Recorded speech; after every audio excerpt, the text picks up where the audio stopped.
ano reconvertéronse máis de 3.000 baixos comerciais en vivendas en Galicia. Unha alternativa máis barata ante a crise inmobiliaria. Que requisitos teñen que cumprir? Cales son os pros e os contras? Vivir no baixo, hoxe no termómetro. 12:16 minutos, seguimos en directo no termómetro. Pois sería impensable para os nosos avós, para os nosos pais acabar vivindo nun baixo destinado inicialmente a un comercio, pero os tempos cambian, estamos en 2025, esta efectivamente é unha das consecuencias ou tendencias desta crise inmobiliaria que estamos a vivir, rematar vivindo ou mercando un baixo. Se antes comprar unha vivenda era algo que había que pensar moito, coa situación actual non hai tempo para facelo. A alta demanda de pisos e casas fai que os compradores teñan que pechar o trato case ao momento, tal e como constatan nas inmobiliarias galegas. A verdade é que o prezo subiu, todo está a funcionar moi rápido nestes meses, hai moi pouca oferta. É que o custo do metro cadrado subiu un 40% en 5 anos. Con este panorama estánse poñendo de moda fórmulas como a venda núa, que consiste en vender a propiedade da casa moito máis barata a cambio de que o anterior dono a poida seguir usando ata a morte. Él mantiene el uso y disfrute de la vivienda hasta el último día. Nos alugueiros a cousa non está moito mellor.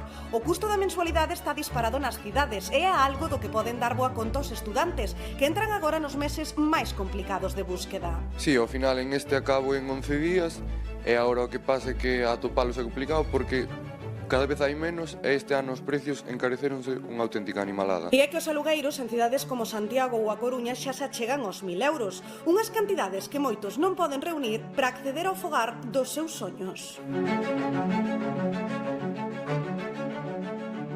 E esta é a situación inmobiliaria. En este contexto, a fórmula do baixo cada vez gana máis adeptos. De feito, aquí en Galicia duplícanse, non, os que están a disposición da xente. Así é, Rocío, porque hai máis locais en venda que pisos pois máis asequibles. E aquí confluen varios factores. Dunha banda, diminúe a actividade comercial, especialmente en áreas urbanas, e moitos establecementos comerciais pois quedan baleiros. Ademais, vimos escoitalo, a escaseza de vivendas asequibles e o aumento de prezos pois impulsa esa necesidade de crear máis espazos habitacionais, non? En cidades como Madrid, por exemplo, dende a pandemia nos últimos 4 anos, reconvertéronse en vivendas 8.000 baixos comerciais, cando en 2005, hai 20 anos, foran tan só 62. E no caso de Galicia, en outubro de 2023, de hai 2 anos, aprobouse o decreto que fai pois máis flexibles esas normas para realizar este proceso, reducíronse requisitos como a altura mínima dos teitos e permitíronse sistemas de ventilación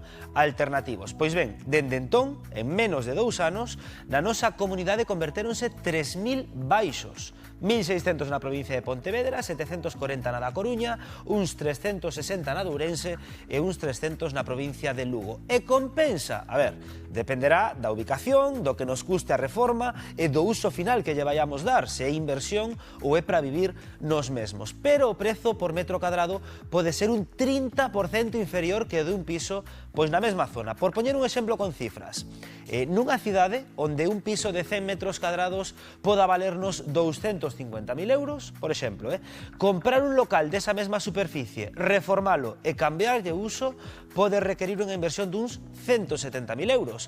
Pero imos ilustralo. Alba, visitas en Vigo un caso destes que estamos explicando. Que historia ten ese baixo? Foi moi longo o proceso de reconversión?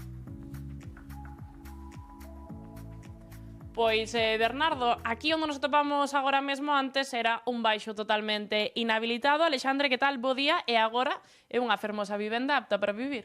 Pois sí, isto era un baixo que estaba co ladrillo do primeiro día, dende o 2004, creo que era o edificio. É un caso moi habitual, edificios incluso dos anos 70-80 que siguen todavía sen facer ninguna reforma. Pois, bueno, coa demanda que hai hoxe en día de vivenda é unha oportunidade moi boa para darlle unha saída e, ao mesmo tempo, pois, axudar un pouco a paliar esta subida de precios que hai tan desenfrenada que non parece ter límite, non? Claro, esta é unha forma, non, o sea, estas vivendas son máis asequibles que unha vivenda habitual. Dicías ti que era unha tendencia pois ante a falta de demanda das vivendas e supoño que tamén ante os poucos comercios que hai hoxe en día, non? Sí, o problema dos comercios xa viña de antes. Bueno, coa tapa do COVID, pois agudizouse un pouco. O certo que temos, pois, mesmo en Vigo, máis de 1000 locales baleiros, en Coruña cerca de 1000, bueno, pasa por toda Galicia adiante. Unha das poucas saídas razoables é precisamente darlle un uso residencial, non? Bueno, pois a verdade é que unha oportunidade que hai aí tanto para os propietarios e propietarios, que ao final o local baleiro custalle cartos, como para a xente que está buscando, e hoxe en día unha vivenda de obra nova recén reformada ten un coste que supera os 3.000 euros por metro cadrado, mentras que un baixo estamos falando mellor de 700, 1.000 euros por metro cadrado, que o custe da reforma sigue sendo todavía máis barato que mercar un piso a reformar, non? Entón, Estarnos, Martín, enseñando por aí as diferentes estancias desta vivenda. Que requisitos ten que ter unha vivenda como esta, o sea, un baixo que se ha reconvertido nunha vivenda?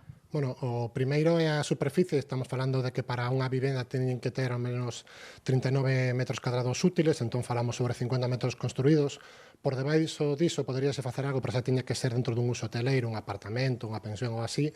E logo, coa obra rematada, ten que quedar 2,40 de altura libre. Nos baixos non suele ser problema, porque temos baixos de 4 ou 5 metros xusto para facer unha venda tipo loft son idóneos. E nas oficinas son mellor un pouco máis xusto, pero 2,40 suele ser fácil de acadar. E logo, pois, depende do concello, temos uns requisitos mínimos de fachada, de anchos e de iluminación e demais. Pero, bueno, basicamente, hoxe en día, aparte coa aparición da lei de acompañamento de finais de ano, que se entrou en vigor en maio, pois xa non temos que ter, por exemplo, unha praza de garaxe, se poden usar esas campañas de filtro de carbono, entón agora é moito máis sinxelo de acadar. Pois moitas gracias, Alexandre, compañeros. Xa vedes que unha magnífica alternativa, pois darlle unha nova vida a eses baixos pois que están prácticamente abandonados, e xa veredes o que se pode construir aquí. Así que nada, compañeiros, moi ben explicado por parte de Alexandre. Sí, dende logo, grazas, Salva, que os arquitectos fan auténticas maravillas.